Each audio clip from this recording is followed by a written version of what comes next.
Hello everybody and welcome back to the channel. Today I am going to do a combination of my TBR and wrap-up videos. As this video goes up, I am actually on vacation with my family, so I have pre-uploaded or pre-recorded some things to upload while I am gone. And I actually am recording this before April is over, so I'm not going to have my entire April wrap up here. There is a book that I'm reading that I'm pretty sure I'll be finished by the end of the month, but I don't want to talk about it because obviously I haven't finished it and I don't know what my final thoughts are going to be. So I'm just going to give a rundown of the books that I have read so far in April and talk a little bit about what my May TBR is going to look like. By the time, or at the time that I was recording this video, I have read 8 books in April. I think, like I said, that will end up being 9 overall, but we're just going to talk about the 8 ones that I have completed before recording this video. And it was a good reading month. I got back into doing some discussions. I got to chat through Monster with Jimmy and Alan, which was a lot of fun. And I am hopeful that when I return from vacation, that is something that I can start doing a little bit more now, is making some more time to chat with my friends about the books that I have been loving. The very first book that I read in April is a book that was on my TBR for a long time, and it was the book that I read for my TBR or Read Your Bookshelf challenge that I've been doing with Discord, and that book is She Who Became the Sun by Shelley Parker Chan. This is a book that was released, I don't think it was last year. I think it was actually in 2021, if I'm not mistaken. But it was pitched at the time as The Song of Achilles meets Mulan. And there was so much hype before the book came out. People were rabid for this book, and I was one of those people because I love Mulan. I love The Song of Achilles. The cover was gorgeous. I was really looking forward to it. And then as people started to read it, I heard a lot of mixed reviews about it. And then I got really nervous, and I had it, and I wanted to love it, and I was scared I wouldn't love it. And it just, that mixture of anticipation and fear put me in stasis, I guess, and I did not read it until now. So I have been diligently trying to work my way through the books on my shelves, and so I picked this one up at the beginning of April, and I am one of the people who really loved it. I gave this book 5 stars. It was my favorite book of the month that I read in April. I just thought it was excellent. I can understand why people going in with the comparison titles of Song of Achilles and Mulan, I can see why when they read this book, they got something that they maybe weren't expecting. This book is really, really dark. And I've read an article featuring the author where they say that they don't classify it as grimdark and they don't see it as grimdark, which is fine. So I won't call it grimdark, but it is grim and it is dark at the same time. Like, there are horrible people doing horrible things to each other in this book. And it does have that kind of Mulan pitch. So basically what happens is that the main character is a young girl in a really poor rural family in China. Her father takes her and her older brother to see a fortune teller, someone who can tell them about their fate. And this person lets her brother know that he is destined for greatness. And then he tells her that she has no fate. And through a twist of fate, she ends up being the only living member of her family. And so she decides to kind of take on her brother's mantle and take over his fate and see if she can actually live up to that and kind of snatch his fate away.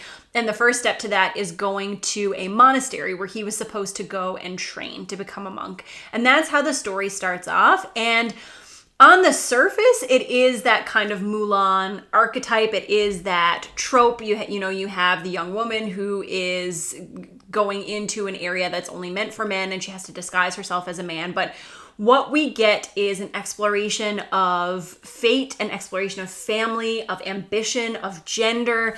Like, this is so much deeper than just a surface level Mulan type story. It was phenomenal. It was heartbreaking. It was raw.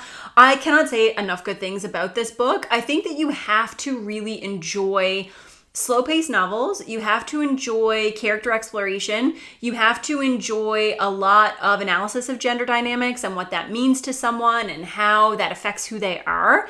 And you have to enjoy characters who are not nice to themselves or anybody else around them. And if you like all those things, then you will probably like this book. The second book, I think this is a duology. I'm pretty sure it's a duology. And the second book is coming out this year. And I'm so excited. I will definitely read this one as soon as it comes out. I will pre-order it and I will read it as soon as it arrives at my house. And I am mad at myself for not reading this sooner, but also kind of happy with myself because now I don't have to wait very long for book 2. So it all worked out in the end. But She Who Became the Sun, absolutely loved it. Cannot wait for the sequel. After that, I finished up Monster, and I talked about this. Like I said, I had a discussion with Jimmy from the Fantasy Network and Alan from the Library of Alexandria. We talked about Monster. Jimmy and I had read the manga. Alan had watched the anime, and we had a, hour and a half long discussion just about the characters, the story, the setup. Again, I really loved Monster. I gave almost all the volumes, I think, like 4 to 4.5 stars. And I would say it was definitely a 4.5 star reading experience overall. The pacing was excellent. The character exploration was so interesting. So much nuance in this story. If you haven't heard me talk about it or you forget what it is about, Monster is a manga series that is 9 volumes long. So I finished volumes 8 and 9 in April. And it explores the life of a neurosurgeon, Dr. Tenma, who ends up saving the life of a child at the expense of a high-ranking government official. He's told by his boss to save this really important person. And because this young boy came into him first, he says, no, it is my duty as a doctor to serve, to save the first person who comes to me, regardless of their position in society. And so he saves this young man who grows up to be a complete monster, an absolute terror, a serial killer. And then Dr. Tenma has to grapple with his role and how much responsibility is his for what is happening. And after that, there ensues this psychological thriller / game of cat and mouse of Dr. Tenma trying to find this young man and exact justice for all of the people that he has hurt. And it's excellent. Every volume just gets better and better. If you have not read a lot of manga, this is a great place to start. I have not read a lot of manga. I've watched a lot of anime, but I have not read a lot of manga, and this was an excellent one to read near the beginning. The artwork is very distinctive. It flows really well. The dialogue is excellent. The characters are excellent. And like I said, each volume just kind of builds on the one that comes before, and it leaves you with an incredible story. So also cannot recommend this one highly enough. If you are looking for somewhere to jump into manga, this is perfect because it's limited, it's not too long, it's finished, and it's a fantastic story. So highly, highly recommend. After that, I read Under the Hawthorne Tree, which is a piece of historical fiction, and it is a translated work. So this was translated from Chinese, and it follows a young woman and a young man during the time of the Cultural Revolution who come from 2 very different social standings. So she is a poor young woman whose mother works as a teacher and whose father had political beliefs that did not align with the Party of China, and so he was completely ostracized. He was sent away, and his family kind of has this shroud of shame that follows them around, and they're very highly monitored, and they need to make sure that they don't ever kind of put a toe out of line. And she goes on a school trip, like a mandatory school trip, where she's staying in the countryside. And while she is there, she meets a young army officer who is from a much more affluent family, and they begin to fall in love. And it's basically just a love story set on the backdrop of the Cultural Revolution in China, and it was really good. I liked it. I gave it 3.5 stars. It was interesting to read. So in terms of translated works, I would think that probably the language that I have read the most in translation, especially over the last couple of years, is Chinese to English. This book was a sensation in China. It became a major film. It is highly acclaimed. And it's interesting to read it in translation because I have noticed now after reading a fair number of Chinese novels that have been translated into English that there's a sense of fluidity or a sense of meter or style that you can kind of pick up on that seems to be true across many translations. And I feel that it must come from the way that the story was originally written and how that gets translated into English. It is my everlasting sadness that I cannot read every story in its original language, because I would love to be able to do that. Like if someone offered me a superpower, that is what I would want. I would want to be able to speak and read every language, because I would love to read these books in their original language as they were intended to be read. But I think that the translation still did a good job. This is a slow-paced story. It was interesting. It did give me a lot of historical context, a lot of cultural context for things that I knew about vaguely, but was not aware of kind of the day-to-day life or the daily repercussions for certain things that would happen. And so it was really interesting to read that. The reason that it got 3.5 stars from me is that, to me, it feels like a fairly common romance trope. Like, I feel like I have read this story before, but, it is an older story, and it does come with that kind of historical and cultural context that kind of mainstream rom-coms that I am used to reading or watching do not have. So I still thought it was very much worthwhile. I would like to I would like to watch the movie that was made as well, but I'm not good at watching things, not good at watching shows or movies. I don't ever seem to find the time, but I will try my best to do that. But I thought that it was really good, and it was one that I had owned for a long time, so I'm glad that I finally got around to reading it. After that, I listened to an audiobook, and that was Hidden Valley Road, and I don't remember the name of the author, unfortunately, but I picked this one up on the Libby app. I had put a hold on it on my library. This is a work of nonfiction that followed a family in the United States who had 12 children, and 6 of them ended up diagnosed with schizophrenia, or maybe 8 of the 12 ended up diagnosed with schizophrenia, but a huge proportion of the kids in the family were diagnosed with schizophrenia. And so they made up a very large sample of schizophrenia research that came out of the US.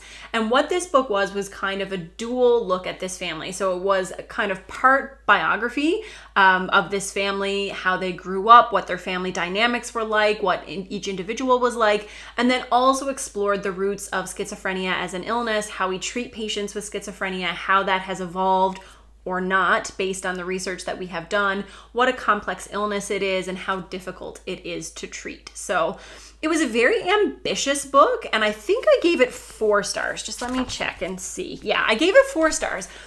Like I said, I think it was a very ambitious book. It is definitely hard with a topic this broad and a family as big as the family in this story. It is hard to cover such ground and make that feel cohesive and like everything is coming together and that you had just enough of both sides of the story. So I think that that is a difficult thing to do, and I think that the author did a relatively good job with that, but there were certainly times where I felt like maybe I didn't need these family details, or maybe I would like to know a little bit more about the research, or maybe there were parts where I thought that I personally would have liked if the narrative deviated a little bit, but it was fascinating. A lot of the kind of ground level schizophrenia research, schizophrenia history, I was already aware of. This is obviously an area of interest for me, and this is something that I had to learn a lot about, read a lot about as I was going through residency. So there wasn't a lot of new information about the historical context of schizophrenia, but I actually had never heard of this family. And I don't know if maybe this is a family I had just read their name in passing and noted, and it never registered. But as I was reading, I thought, as someone who treats this all the time, I wish that I had known about this family legacy. And I think genetic legacy and medical research is not something that people always think about, but it's so important. And there are different facets of that, from the genetic research or the biological research that has gone on without people's consent, which gives you great works of nonfiction like Henrietta Lacks, which covers that topic. But then there's also the medical research from those people who were able to willingly consent and willing to donate either their blood or their bodies post-mortem in order to further scientific research. And it's something that's really important, and obviously it's something that we need in order to keep innovating and to keep being able to find ways to help others and move forward in medical science. But it's not something that you think about usually in your day-to-day life. So this was an interesting book. I thought that it was a really important book. It, I think, did suffer a little bit from some pacing and plotting issues, which mostly just came from, I think, decisions on what to focus on during the book. But I'm really glad that I read it, and it did make for a good audiobook experience. After that, I read The Secret History. So this is a buddy read with Discord, and this is a book that has been on my TBR for a really long time, and I really liked it. I gave this book 4.5 stars. I thought it was excellent. This is kind of like your quintessential dark academia novel. It is about a group of students who are in a classics program at a small university in New England, and they're just a very strange, interconnected group of friends. And what really got me about this book, more than the plot or the atmosphere, which were both excellent, was the writing. Donna Tartt, I can see why she is so highly acclaimed.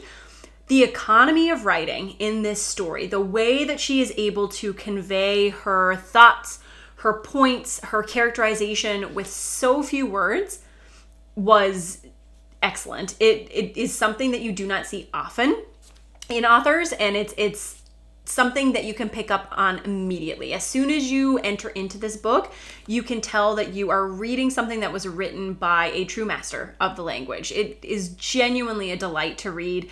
It keeps you moving. It keeps you going through the novel, and this would be a fantastic book to read as like a book club or for a book discussion, because there's just a lot. There's a lot of layers, there's a lot of symbolism, there's a lot of characterization. There are lines that we poured over in the Discord and just felt like they summed up both the characters and the time period and what the story was trying to convey so well.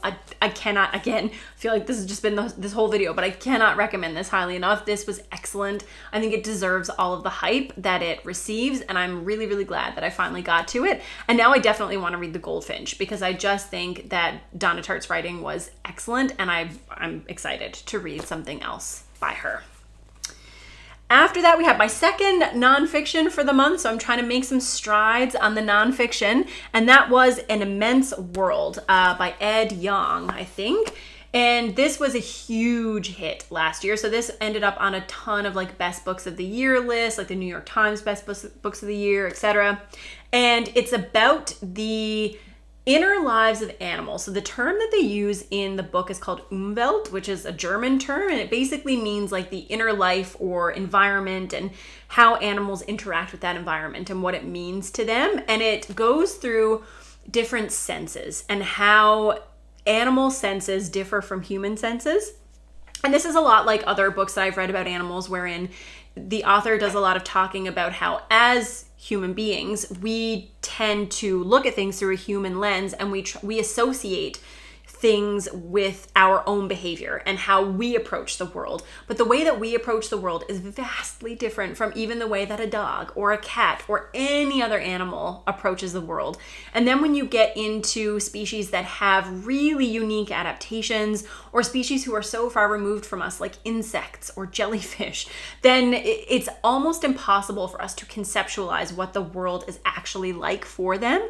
So what Young does in this story is walk you through the various senses: taste, smell, hearing, proprioception, electroception. Like, there are tons of things that he covers in this book that are fascinating. And I learned stuff about people as well. For example, I was not aware that people who are blind can use echolocation and have been using echolocation for decades and decades.